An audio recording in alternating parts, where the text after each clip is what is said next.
Hi everyone, my name is Rachel de Guzman. I am your Sports on Purpose host.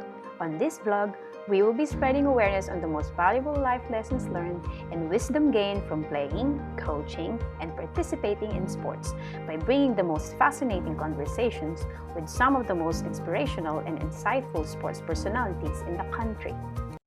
Good afternoon, everyone. Welcome to another episode of Sports on Purpose. My guest for this episode is a veteran ultramarathoner on both trail and road. She has been competing in countless prestigious ultra trail and road running races, not just in the Philippines, but also in Asia and Europe. She is a hardcore outdoor adventurer, having climbed Mount Aconcagua. I hope I pronounced that right. It's the highest peak in South American continent. And she also climbed Mount Kilimanjaro. She's unbelievable. It's the highest peak in African continent. She had worked as a human resource practitioner for over 20 years and now a human resource head in a food company. Without further delay, I'm very excited to introduce my guest for this episode. It's none other than Miss Cheryl Bihag. Welcome to Sports on Purpose, Ma'am Cheryl.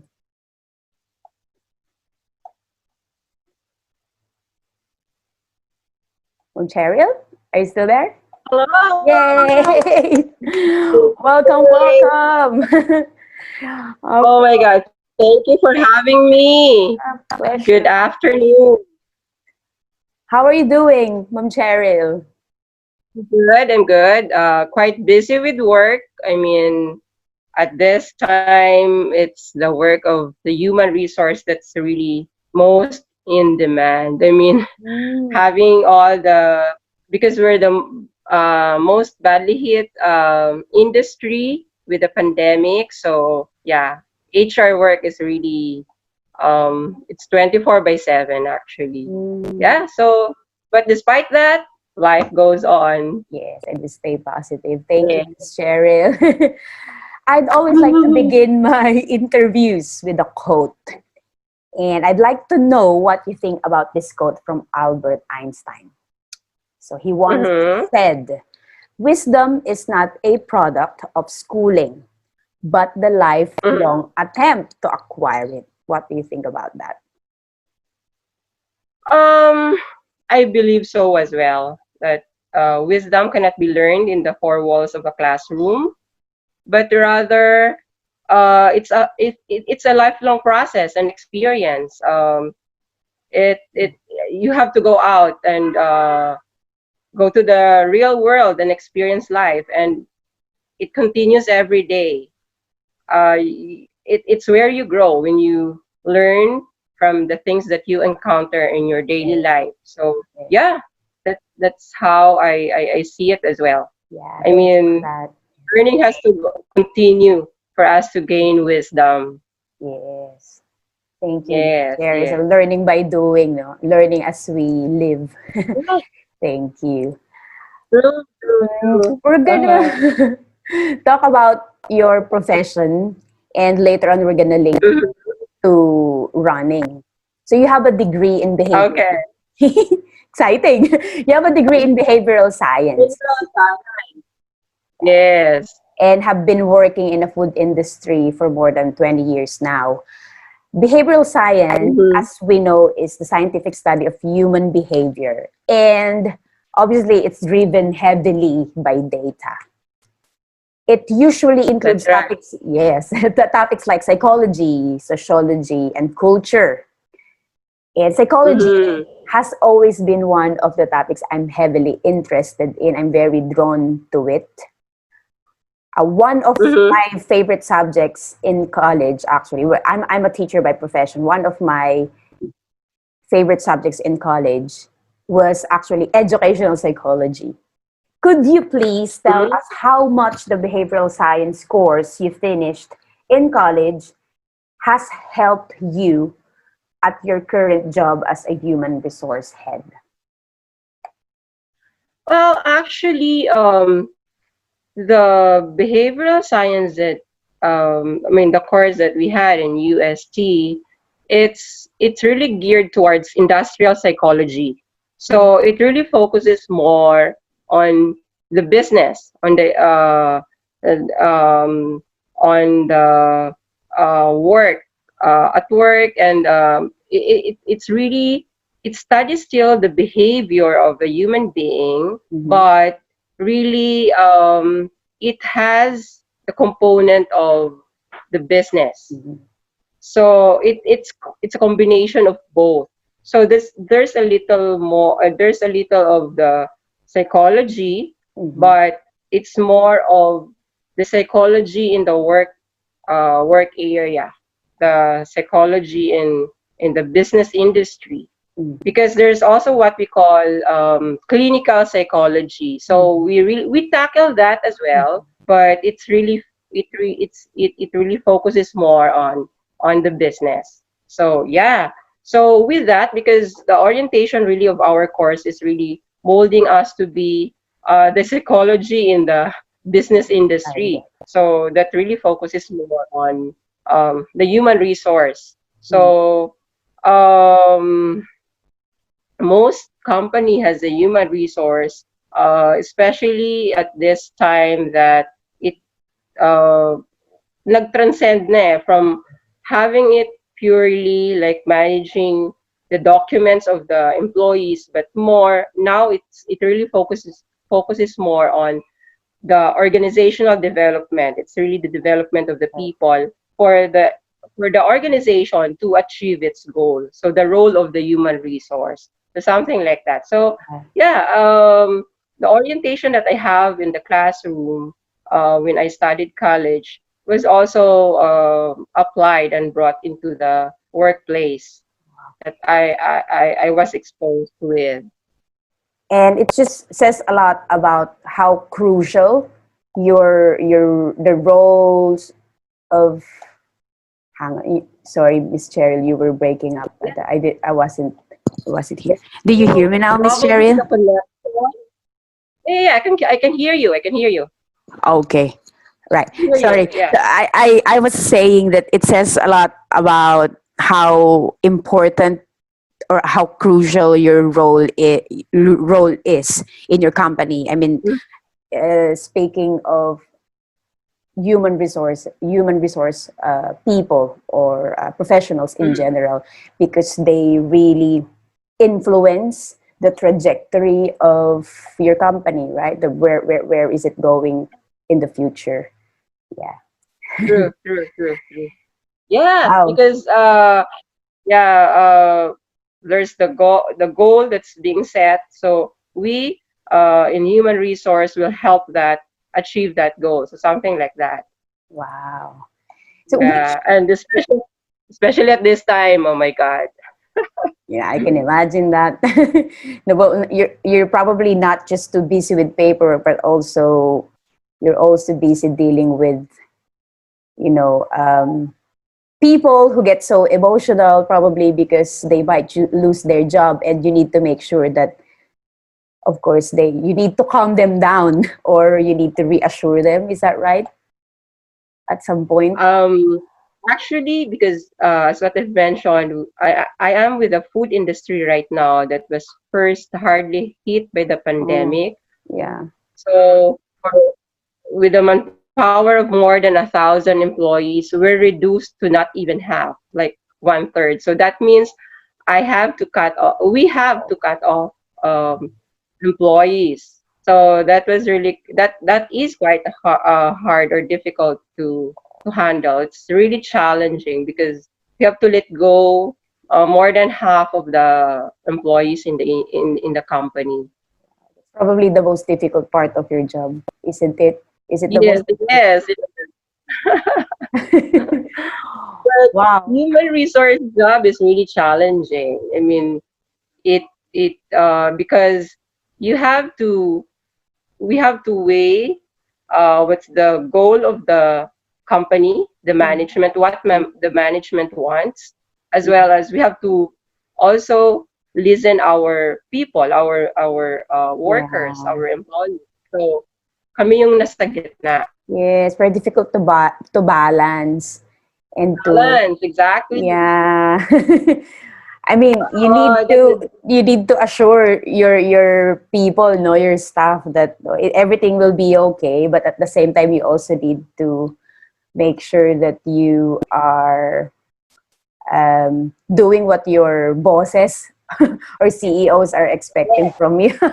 what are the A very shareholders and the stakeholders stakeholder. want what they want to happen. So we have to communicate that to the people, Wow, that's a very to difficult the job. employee. Yes, it is. Ah. So, what what is your what part of your job do you enjoy the most? Actually, it's despite the challenges, it's meeting different personalities within the organization. Honestly, uh, it's where being a behavioral science graduate comes in for me. It's because you have to deal with different personalities And you enjoy among that, and you enjoy dealing with different because personalities. I'm always amazed with how people react to certain situation, how what their perspective is, and how they think, how they. Mhm. I'm always amazed with that. Because just like you, I also analyze a lot. Yeah, yeah. Yeah. I'm also, yeah. Like we were talking prior to me recording this interview. We mentioned that, yeah. I mentioned that we can definitely learn from many different inspirational athletes because they do provide unique perspective. Yeah, I think that's also what you've been doing in your job as well. Wow. Nice. See the connect. And yeah, yeah, yeah. Yes, it is.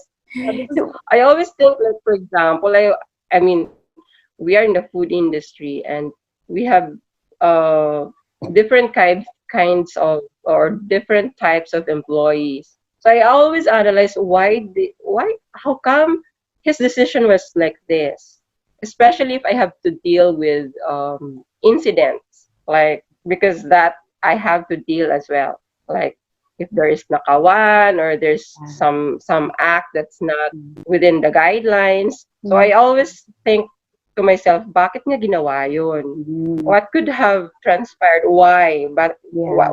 why such act? Something like that. I always have a thought of like why yun. Wow. And also by understanding where they're coming from, it helps you to be, well, for me, I'm speaking for myself. It helps us to, like, when we see the full picture, it sort of helps me to be more compassionate. I'm talking about my students now. Yeah, yeah. Why this certain student failed to submit a certain project, and then I will find out that he's been having problems at home, etc., etc. So yeah. True, true, true. Yeah. So what is the most interesting part of your job?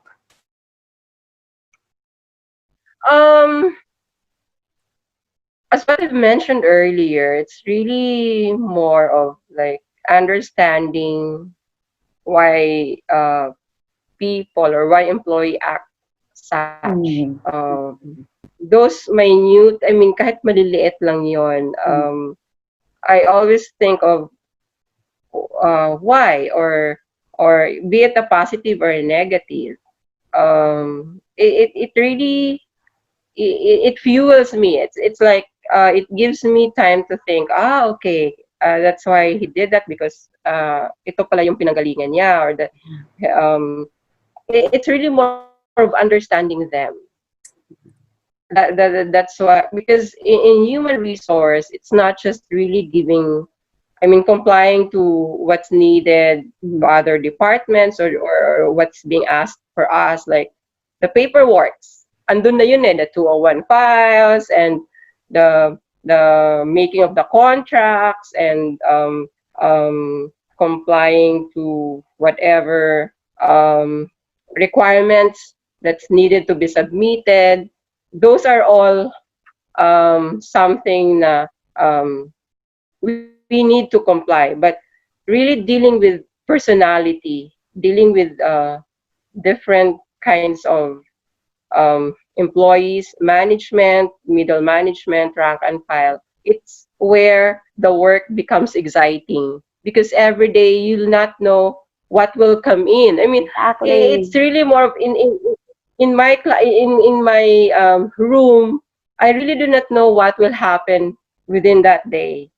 I Mhm. mean, I have it like parang nakaano na yon, nakalista na yon what I should do first, should do next, but then I really do not know who will come in and talk to me.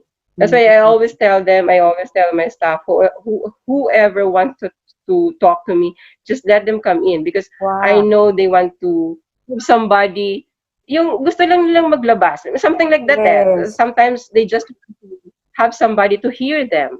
So that's my life actually Oh, well, in the that's office. so kind of you to just, let them come Eh, in your office, even though I'm sure for the rest of the day you have a lot to finish. I mean, paperwork to finish. Work will Okay.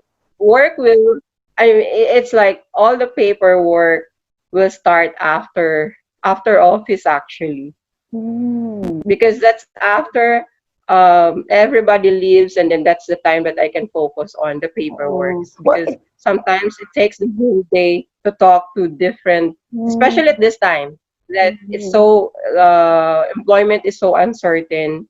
So really a lot of employees will just want to be reassured that they will be still having their work, something like that.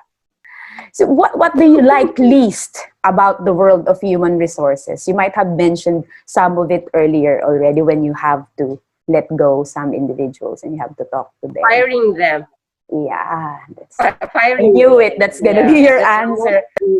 letting go of employees. Hmm. Sometimes, I mean, like my 20 years when the owner will say, I don't like this employee anymore. So what will you do as an as HR? So yeah, letting them go, knowing that they have their own family to feed, Yes. to bring food in the table. It's really difficult, but it's also something that I learned to accept that I have to do it because no one will do it. It Mhm. has to be HR that will do it. So yeah, firing people is the most difficult actually. Or telling them that you have until the end of the month to finish your work. Yeah. So Difficult. it's challenging. It's challenging, but that's how it is to be with human resource. That's why your job is very important to the company. Yeah. And yeah, we're gonna talk a bit about. I'll start to connect running to your profession Mm-hmm. little by little. Mm-hmm. So, how does having Okay. a solid background in behavioral science and I know you mentioned earlier that the behavioral science and psychology that you studied in college were geared towards business, but I'm pretty sure Yes. you've studied like the foundations, foundations of psychology. But how has it helped Psychology. us Yes. as a runner? Well, running for me because running is a very individual thing. It's really you will be on your own. Mhm. But for me as well, you need a group of people for you to to motivate as well as to train with as well. So um, it's where for me it's where psychology comes in. It's like you I also have to deal with different personalities when because I always want to train with with a group rather than training on my own. So yeah, for me, because it's still the same, dealing with different personalities, but at the end of the day, it's also understanding their personalities. We may have commonalities like love of running, but still, it also has different each runner has a different personality of their own. So yeah, I think it's where being a behavioral science comes in, and it also, like, we have our own need to be feed. Mhm. It's something that's why you go into running, because that is something that makes you happy, or so yeah. So it's Definitely. understanding other people as well. Yeah. So Yeah. human resources field is data driven. It is the Mhm. way it is because people in this type of Yeah, field are yeah. responsible for analyzing the data so that you can Mhm. capitalize on that data and actually make some progress for your company. And in Mhm. your work, you constantly analyze statistical data. As an athlete or runner, how do you use this skill and how much do you take advantage of this skill for your own benefit as an athlete? Yeah, okay. Um, me kasi I don't really, before, I don't have running schedule. I don't follow a certain Schedule or structure or schedule. program. Yeah, I'm not so structured, mainly because I have a full-time job. Mm. Um, I work Monday, sometimes before I even work Monday to Saturday. So I train whenever I have the time, but I make sure that um, I can accumulate a certain mileage in a week. Mhm. Um, um, how I analyze my performance, it's really more of analyzing how I performed from my previous uh, race, or from my previous long distance run, to the current, or my next race, or training. So probably it's where my being analytical comes in. Though I'm not really like other runners that are so number driven. I mean, they took note of how their pace was in the last training to Yeah. what should be my pace in the next. I'm not like that, actually. Yeah, and there's nothing It's wrong really with that. more of Yeah. mm, mm, it's really more of I just go. At first, I just go with the flow, actually. If Mm. I can train, then I can. But if I cannot, then I should not force it, because I always believe that I should do this because I'm happy. I should do this because Yes. And we ran together with Coach Vince in MOA. We mm, were talking about that before I mm, started recording. And being the mm, teacher that I am and coach, I'm very, I don't know, maybe it's really in my nature. I'm very observant. mm, I was actually watching you. Or okay. yeah, I'm observing. Given that Coach Vince mentioned a lot about how successful you are as an ultramarathoner, so I thought, she's so great. She must have this, great qualities. I mean, in her that I can replicate, or I just wanted to observe you that time. You were, well, as soon as you start running, you're just in your own world. You're not bothered by the people around you, by the vehicles. You're not bothered by us. You're just there. You're just, I don't know, you're looking Mm, down or straight, and you're just there. You're just run, run, run, run, run, and you didn't care about anything, I mean, in the world at that moment. So were you, mm. whenever you run, do you always um, get in the flow? Yeah, because for me, once I start running, I always have that happy feeling. It fuels something inside me. So yeah, I just really I just go and enjoy the moment. Yeah. That's why during this pandemic, it's something psychological for me as well, because um I haven't been really running the way I used to run, I think all of us because were. We're in a similar Yeah, I think situation. Yeah. all of them. That's right. But I really, at this time, I mean, since March, I make sure that I have a mileage. I have a daily mileage of 10 kilometer. That was my That's your, personal goal yeah. at That's a lot this already very for a day. uncertain. Yeah. Yeah, but it's not really. It's not the pace that I used to because Mm, most of the time I walk. I'm not even at this time. I'm not even back to how I used to do it because with the mask on, it's just so difficult. So, but I just want to make sure that I still have that drive within me. So I continue and the despite the fact habit, that at first, yeah, and the yeah, yeah, habit, yeah, the habit yeah, because keeps the habit the daily going. thing. Yeah, just to Right, right. make sure that we're being consistent. Some of the runners that I know, I think they started with 5K every day, but they used to run at least 8, 10, 15. But when That's the pandemic happens, yeah, that's when so yeah, I've been asking them also, why do you just run for like 3 or 5K shorter than you would normally run before? They will mm-hmm. say that, yeah, just to keep me going, just to keep myself active, and just to make sure I still have some sort of training structure in my life. Otherwise, yeah, it'll be very difficult to start again, right? True, true, true. Uh-huh. So, in what way does running help you achieve success at work? I'm just curious.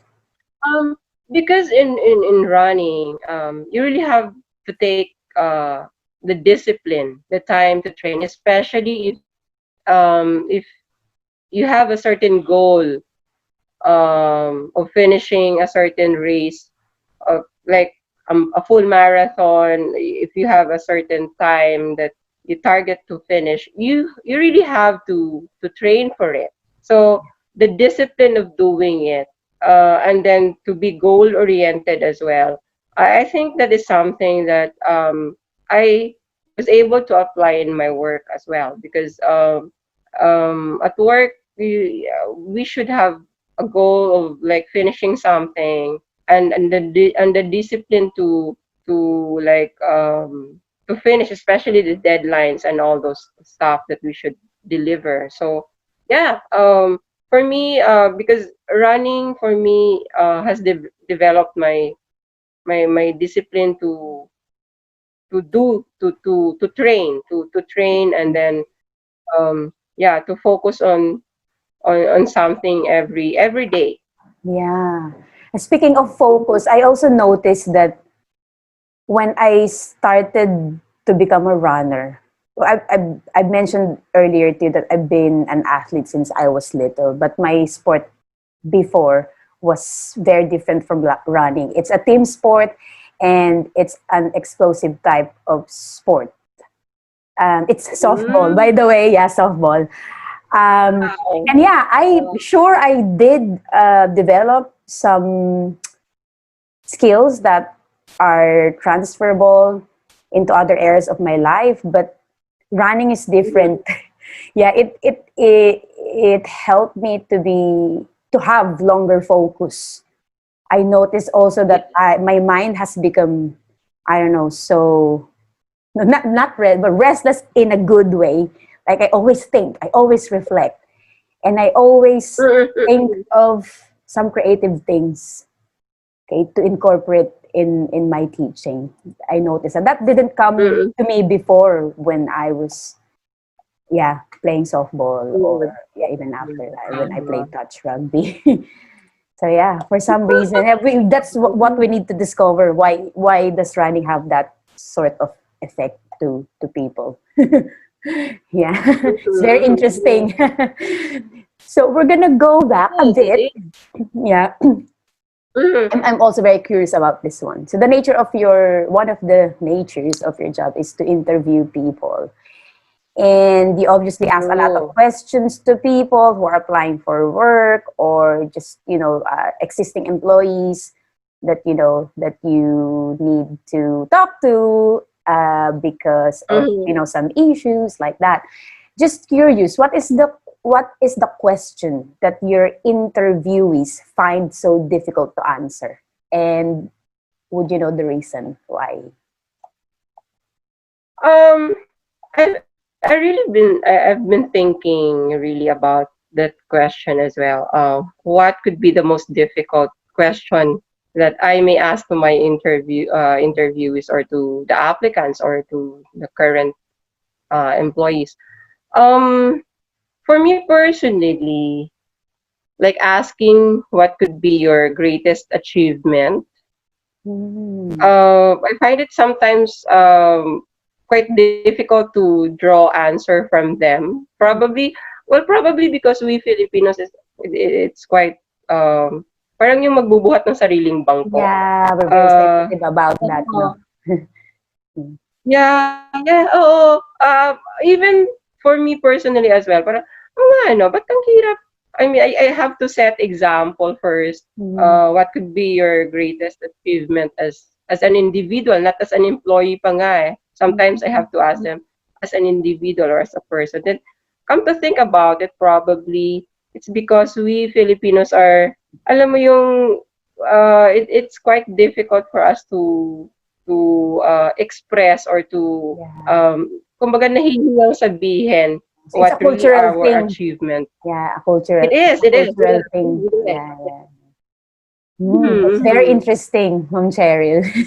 I wasn't really expecting that that's the answer you're gonna give. But again, that's why we're doing this. Is yeah, you guys just provide very unique perspective on things that's why I said it's been life changing for me, because you're the fourth Mm-hmm. guest in my vlog, and yeah, and it's just keep getting better and better, and I keep gaining multiple perspectives because of how you guys answer my questions. I love it. Yeah. So what do you think is something that everyone should be trained to be able to do? Okay. Ano ba? That's quite a bit It's very parang ang difficult. dami ko kasing yeah, ang dami kong naiisip with that question. What uh, each one should be trained. To be Parang able to trained do. to endure to endure, that's one, but also trained to be flexible. I mean, especially at this time. Yes. At this time that it I mean, things are so uncertain. You Yes. really do not know what will happen. I mean, especially the first 2 months, 3 months.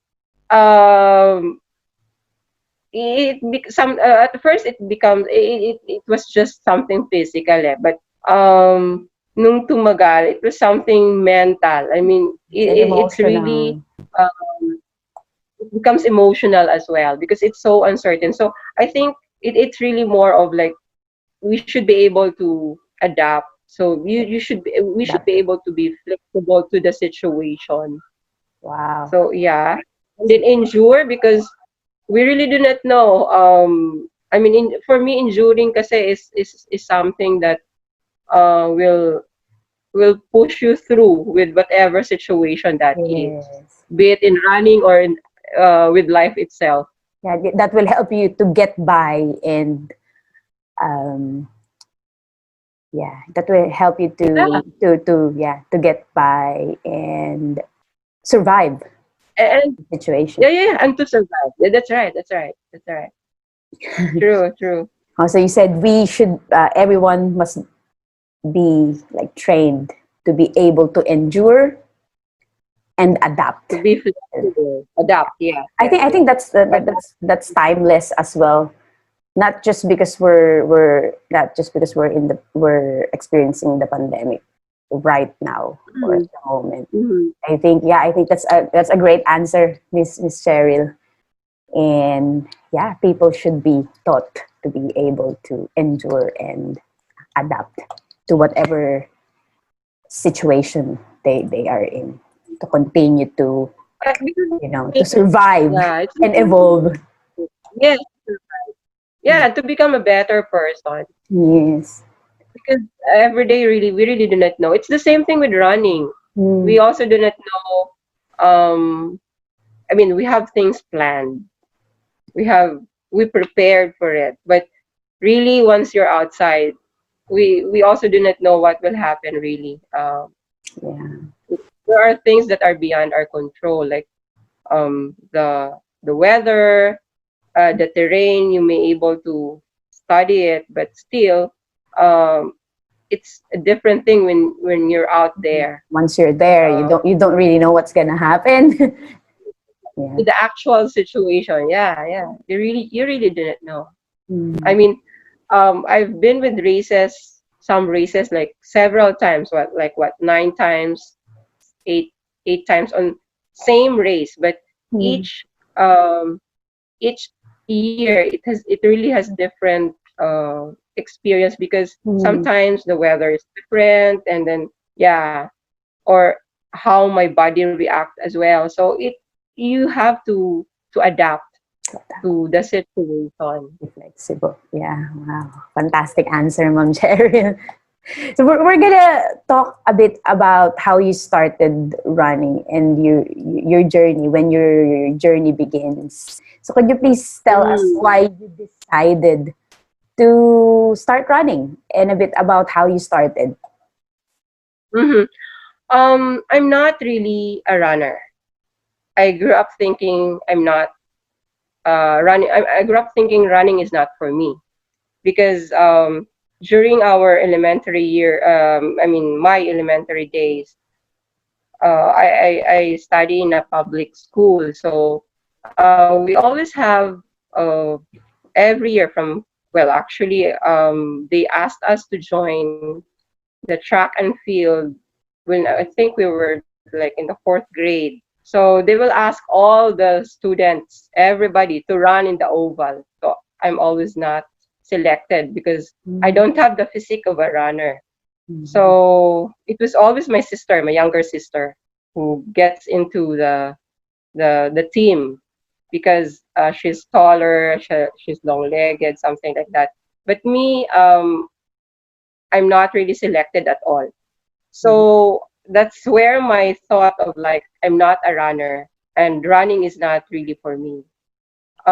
During my high school days, I was into sports because really I was not into. We were not into sports as a family. I mean, we're not exposed doing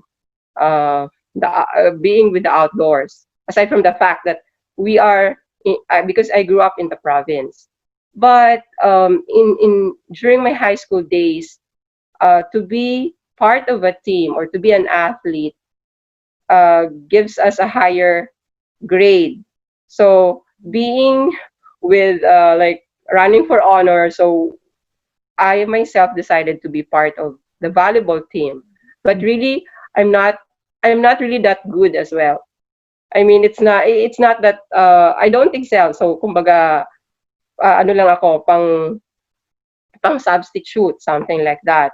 But I guess it's where the discipline I because of course being an athlete you have to just like softball. It's a team sport, so you have to train. So it's where I got the discipline of like waking up early, doing the training. But really after that, I forgot sports at all. I sports did not really came to me like college. No, I don't. It was just really school and house, something like that. Because being a probinsyana, I have to do good in school, especially that um, I know how hard it was for our parents to look for. I mean, when it comes to financial aspect, I mean we're okay, but of course having like four siblings in college together here in Metro Manila, so it was really hard for them as well. So all I had in mind then was to study hard and make sure that I won't fail. So my focus was like that. Just on So academics, yeah. um, it was purely academics and all those things. So it was really year 2000 when I was exposed to mountaineering. But it was mountaineering that really started or brought me to running because my work previous to year 2000 was we went around, we go around all over the Philippines to give training programs to employees. So it's where my mentor discovered that I'm really into outdoor because Mm. I myself is not also aware of that. So she was the one, it's Joyce. She was the one who pushed me to join the mountaineering group, to join a mountaineering group where she also joined. But it took us like 3 years before I was able to join the mountaineering. So from 1997, it was only year 2000 that finally I was able to join because my schedule allowed me Mm. to join. But look at you So now. with that, Yeah, yeah. I mean, but sorry, sorry, So carry on. so with that, um, there's the 15-kilometer requirement for us to be able to like to graduate, or because we joined the basic mountaineering course. So with that, I was forced to run. Though it was a transition of like really from 1K to 2K, and it was a 4-month training. Basic mountaineering. It was like a basic mountaineering course for 4 months.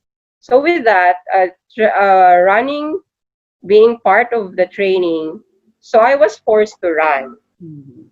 So I have no choice but really to run. In fact, ako yung palaging nahuhuli Mm. doing the loops within Valero Mm. in Makati. So that's where running started actually. Um, I joined the Adidas like 10K, 5K runs from year 2000, between year 2000 up to year 2010. It was really just short distances. Distances. And it was only during the Kundura marathon of Patrick. Yeah. That was 2012. That was the run that I did my full marathon. So was that And your then first? Is that your first? that was my first, the very Pandora is first. your first? Wow. You're very brave. Yeah, because I really don't like to run longer than 21K. That's what I always tell them. It's like running longer that is sounds crazy for me. It's like why will I run longer distance? I'm already happy with 21 kilometer. I But used to think I like don't that as well. I used to think like that as well. But here we are. Yeah. That's right. And 2 months after, that was February. 2 months after, I did my 100-kilometer run. After Kondura Skyway Run, you did your Yes, after I ran my first 100-kilometer trail marathon. Yeah, trail run. The TNF 100 in Kamsur. What made you decide to jump Because my 100? friends forced me to do it. Peer pressure. I was pressured, really. They were, because I registered for 50, but my AMC friends, they are my mountaineering friends, pressured me to join the 100-kilometer. So there were a few of us that were pressured as well to run the 100-kilometer. But we were lucky because the one who forced us to run the 100K What did happened? not did not leave us as well. So they Oh, were with us. nice. June, it was June. June was with us the whole time Wow. from start to finish. Even if we were so slow, he sacrificed his pace for us. So that was my first 100-kilometer. And after that, there was no turning back anymore. It was like Wow. Thanks to it was June. Yeah, a otherwise series we of wouldn't have discovered that you can actually go for ultra marathons. Wow. That's right. Yeah, because I discovered because well, first and foremost, I love nature. That's why I went. Mm. I mean, I joined mountaineering. When I discovered that doing the trail run, um, I enjoy doing it because it's also nature, and I'm not pressured to run fast. That's why I enjoy doing it, even Mm. if I suffered. But I love the feeling that I'm one with nature. Wow. So after that, it was really like there was no turning back anymore. I fell in love with running. The happiness that it brought me, as well as the pain and the challenges that it brought me as well. It's really something undescribable. Yes, and that what made you push yourself even further, to not just run marathons, but also to run ultra marathons. Okay. Yeah, Wow. because I always wonder how will I be able to perform if I'll run a longer distance after running the full marathon, the Condora marathon. After that, because at first I said, "Oh no, that's not for me." Doing doing 100 kilometers is crazy. That's what I always thought, and that's what I always tell my friends that it's crazy. Why do you have to suffer that long? Something like that. I really never thought that I will also continue doing it.